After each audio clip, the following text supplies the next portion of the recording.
there for you. It helps you in all you do. It helps you know you do. So tune in and now enjoy the fun. Let's join us now, enjoy the show.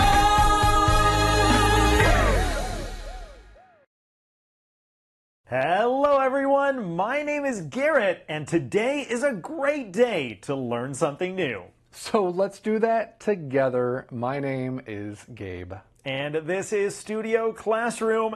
Friends, have you ever heard of something that is too good to be true? It sounds amazing, but maybe it's not all that. Well, too good to be true is the title of our lesson today. Let's start off with a question. Our question is, would you ever go to a concert featuring a virtual pop star? I've heard of these, Garrett, these virtual pop stars. Of course, they're not real people. They're made digitally to appear on a big screen, you know, in the middle of the concert, and they're singing and dancing along with the other people on stage.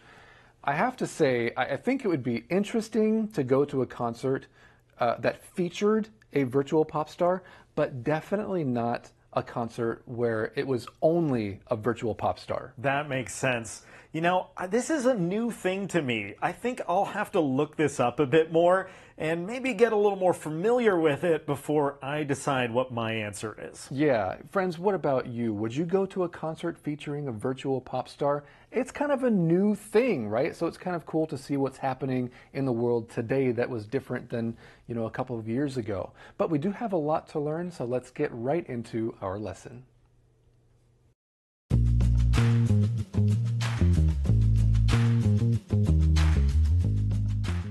Too good to be true.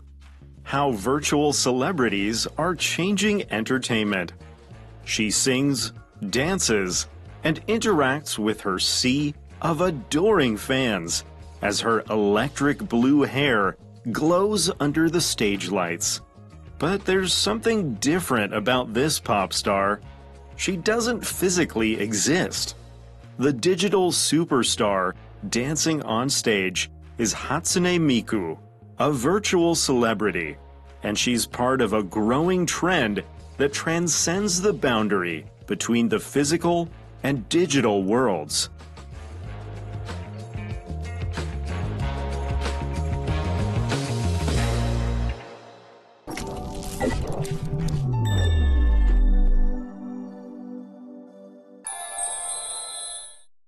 Hi everyone, welcome to Language Lab. I'm Jack. 首先来看这个复合名词 virtual celebrity 虚拟名人，它是由形容词 virtual 虚拟的加上名词 celebrity 名人所组成的。来看例句 Advertising agencies are increasingly turning to virtual celebrities to reach audiences and sell goods. 广告公司越来越多利用虚拟名人来吸引观众并推销商品。Virtual 后面如果接名词 reality， virtual reality 就是指虚拟实境。譬如 I tried virtual reality glasses but hated them. They gave me motion sickness. 我试过虚拟实境眼镜，但很不喜欢，因为会让我晕眩。Virtual 的副词是 virtually， 意思是几乎或是实际上。譬如Virtually no one made it to school on time because of the roadwork up the street. 由于街道在施工，几乎没有人能准时到校。In 2025, it feels like anything is possible. People that aren't even real are becoming famous. Let's talk about that. That's kind of annoying, Garrett, when you put it that way. You know, it's hard enough to make money as a real person. And then people are, you know, putting their dogs on Instagram, and those dogs are making a lot of money. And now virtual people, fake people, digital art is making a lot of money.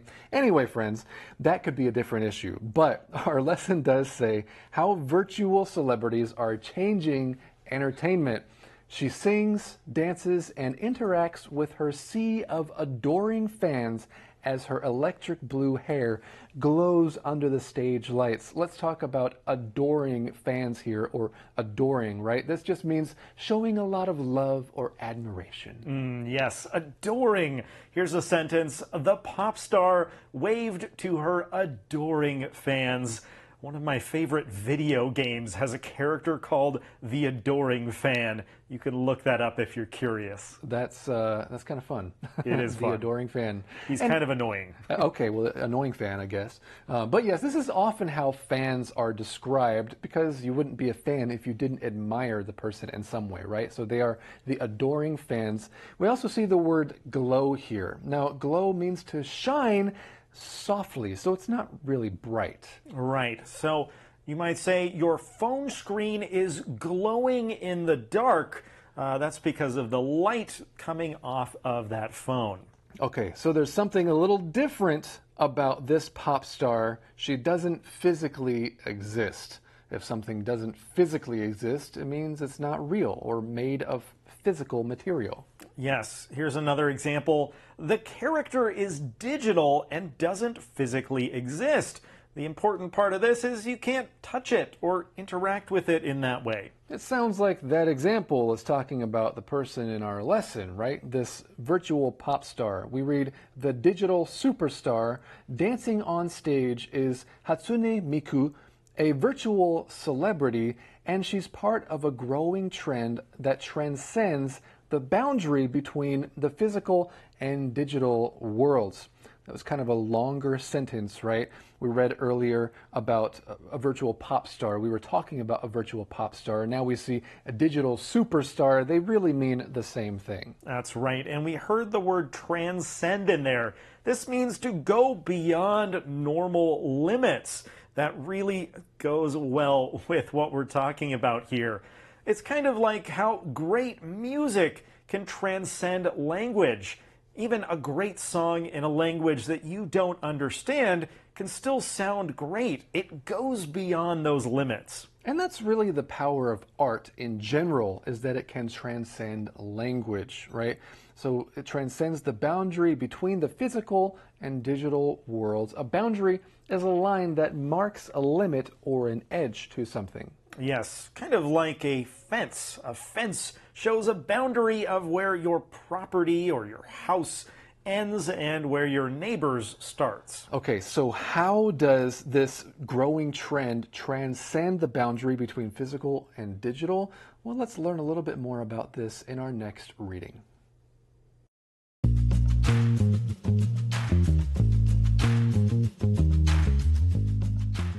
Too good to be true.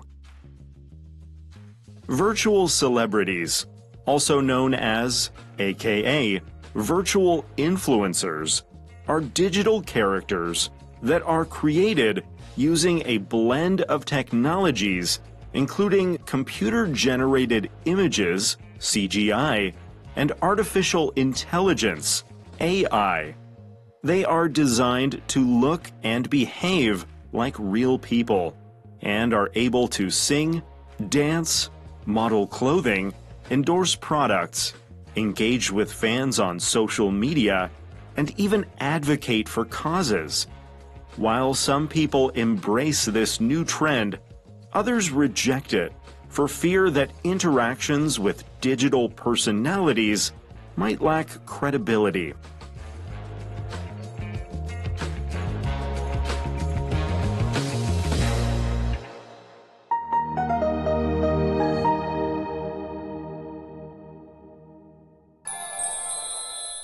今天的 usage tip 来看 for fear that 后面接主词加上 would 或 might 的句型。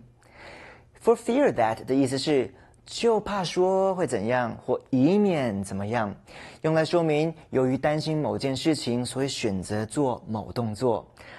That 子句后面引出令人担忧的事，并且常常会使用助动词 would 或 might 来表达该事发生的可能性。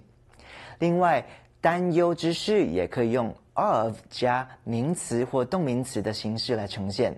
来看例句 ：We lowered our voices for fear that we might be overheard. 我们压低了声音，怕被别人听到。或是 We lowered our voices for fear of being overheard. Well, virtual celebrities weren't born like you and I, so where do they come from? Let's talk about that. Okay, virtual celebrities, also known as virtual influencers, are digital characters that are created using a blend of technologies, including computer-generated images and artificial intelligence.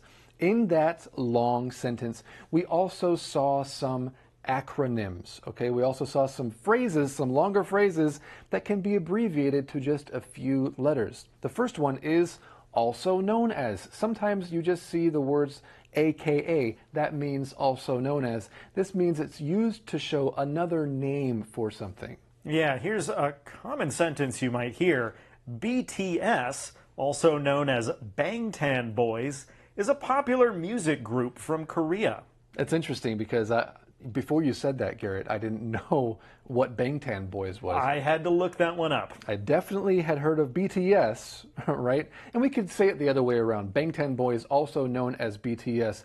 However, usually we say the more popular name first, okay? And BTS is definitely more popular than what that stands for. But we also see the phrase computer-generated images here, in short, CGI, or artificial intelligence, and as everybody knows, AI. Exactly. All right, we continue. They are designed to look and behave like real people and are able to sing, dance, model clothing, endorse products.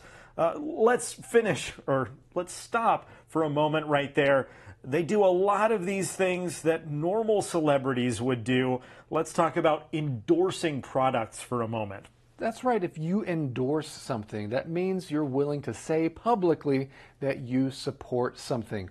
Sponsors will endorse celebrities or different organizations. So they do something to support those organizations. Right. Often they endorse products because they get money for it.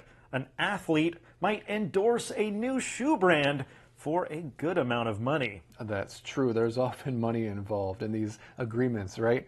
So they endorse products, engage with fans on social media, and even advocate for causes. If you engage with someone or something, that means you're taking part in connecting with something. Yes, here's an example. She likes to engage with her followers online. There's a lot of ways to do that. You might chat with someone, text with them, or talk with them in person. We also heard that these digital celebrities will advocate for causes. This is the weirdest one to me. Why is that?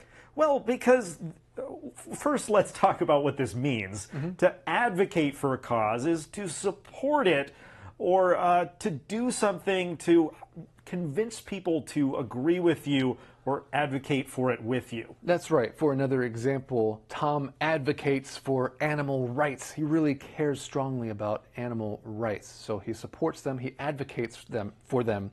But Garrett, what were you saying before about this idea? Well, a normal celebrity will advocate for a cause because they really personally believe in it and hope other people will agree. Yeah. But that digital celebrity doesn't care about that cause. They're not alive. That's right. It's the people behind it, the company or whatever, that wants to push that. That's right. We could use the word project here. This company is projecting their ideas and feelings onto this this digital avatar, right, or this digital pop star. We read on here, while some people embrace this new trend, others reject it for fear that interactions with digital personalities might lack credibility. Credibility is the idea of being trusted or believed. It's very important to establish credibility with other people. Let's continue on with our lesson right now.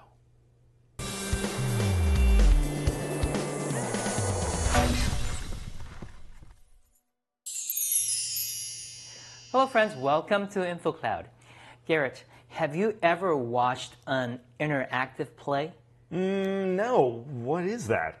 An interactive play is a play where the actors on stage interact with the audience. They even call some audience members up to the stage to participate. It really blurs the lines between performers and the audience. That's interesting. I'd like to see one. But first, let's talk about that phrase, to blur the lines. When you blur the lines, you make it harder to tell two things or people apart. Exactly. The lines here refer to a boundary or division, like a border drawn on a map. Yes, and when things are blurry, they are unclear. Like when someone takes off their glasses and says they can't see because everything looks blurry. Let me give an example.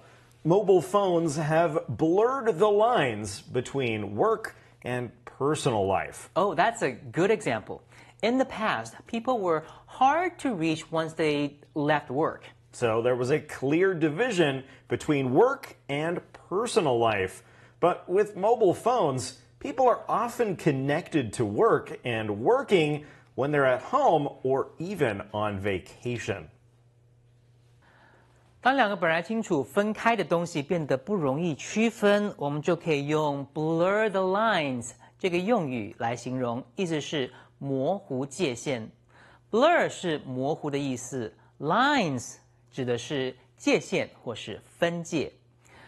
Mobile phones have blurred the lines between work and personal life.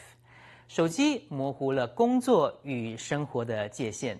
现在很多人下班后还在回工作讯息，就是一个例子。这个用语也常用在科技、艺术或人际关系中。这就是今天的 InfoCloud， 我们下次云端见。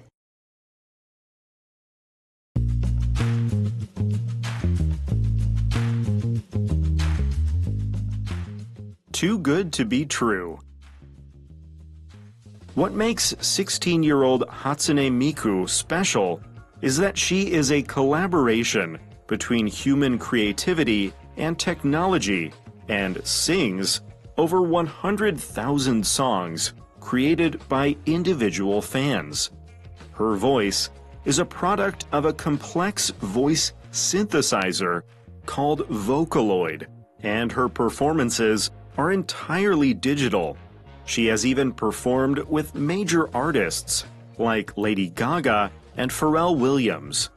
Miku's live concerts, where holograms or LED screens are used to bring her to life, have sold out in cities around the world. "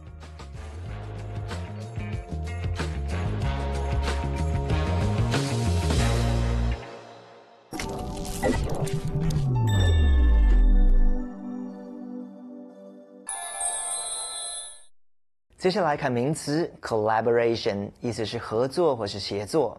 例如 ，This summer's hit song is a collaboration between a singer and a rapper。今年夏天的热门歌曲是一名歌手与一名饶舌歌手的合作。它的动词是 collaborate， 意思是合作或是协同工作。譬如 ，Police from numerous districts collaborated to catch the criminal。来自多个地区的警方通力合作，将这名罪犯逮捕。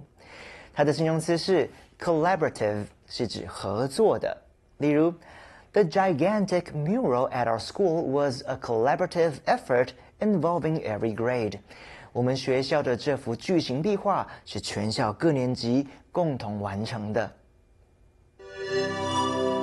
The other day, I was out singing karaoke, and I was so tired after 4 songs. But that doesn't happen with a digital singer. You bring up a good point, Garrett. So what makes 16-year-old Hatsune Miku special is that she is a collaboration between human creativity and technology and sings over 100,000 songs created by individual fans. So, I mean, the very existence of her really is a service to a lot of people. That's right. It sounds very customizable. We read on, her voice is a product of a complex synthesizer called Vocaloid. Okay, before we move on, let's take a look at this word product here as it's used in our lesson. A product of something is something made from or caused by something else. Right. You might hear his accent is a product of growing up in a different country. I love that example because you're using it in a slightly different way, right? It's not talking about a product the way we normally think about a product. And that's kind of how it's used in our lesson too. We're not only talking about things that you can sell, like a product or a service, but here we're talking about when you combine a couple of different things and you get something new, right? So a complex voice synthesizer. A synthesizer is a machine that creates sounds often used in music. Right, you might hear he used a synthesizer to make cool music effects. I know I do like music created with synthesizers. Oh, you do, huh? I do. Great 80s music, and in recent years, it's been popular as well. Yeah, that's true. It's kind of making a comeback. It's gotten popular again. And we see here her performances are entirely digital. But as we all know, AI can create some pretty amazing art and music that sounds real. It sounds like real voices by real humans. Well, she has even performed with major artists like Lady Gaga and Pharrell Williams. That's quite an accomplishment. Those are some popular celebrities. Miku's live concerts, where holograms or LED screens are used to bring her to life, have sold out in cities around the world. So they're using some interesting technology here. First of all, a hologram is something that creates a 3D image with lasers. Yeah, it's very cool to see a hologram. The concert featured a hologram of the singer. That's one way to use that word. I'm sure that's what's happening with Miku as well. We also see LED screens here. This is a type of bright energy-saving light, an LED light. Yeah, sometimes if you would like to save energy in your house, you might replace your light bulbs with LED light bulbs. Now, we also heard in that sentence that these concerts have sold out in cities around the world. That means all of the tickets have been bought. There are none left. Sometimes a concert will sell out within minutes or even within seconds if the group is popular enough, right? The concert sold out within 5 minutes. Well, let's continue now with today's fun fact.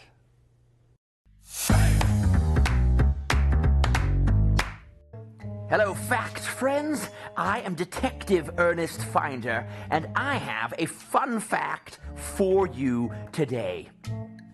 Did you know, before AI influencers, there were human influencers? It sounds strange, but it's true. These humans would record videos of themselves talking and things like that. Human influencers did not need electricity. They only needed food and water and some sunshine. It sounds strange, but that's today's fun fact. All right, one final question for everybody. Are you comfortable interacting with virtual celebrities on social media? Why or why not? Gabe, what do you mean by interacting with? You know, like, so if a virtual celebrity were to post something on social media, maybe they say, ask me anything, would you want to reply in the comment section? I probably wouldn't. I don't think there's anything wrong with it, but I don't do that with normal celebrities anyway. But I would be fine going and listening to their music. That's a really good point. Well, friends, how would you answer this question? I think it could be kind of fun just to see what their response might be. That is all the time that we have for today, friends. My name is Gabe. And my name is Garrett. We'll see you next time, right here on Studio Classroom. At all times, a good friend lasts a lifetime. I am so proud to have you in my life. A good friend lasts a lifetime.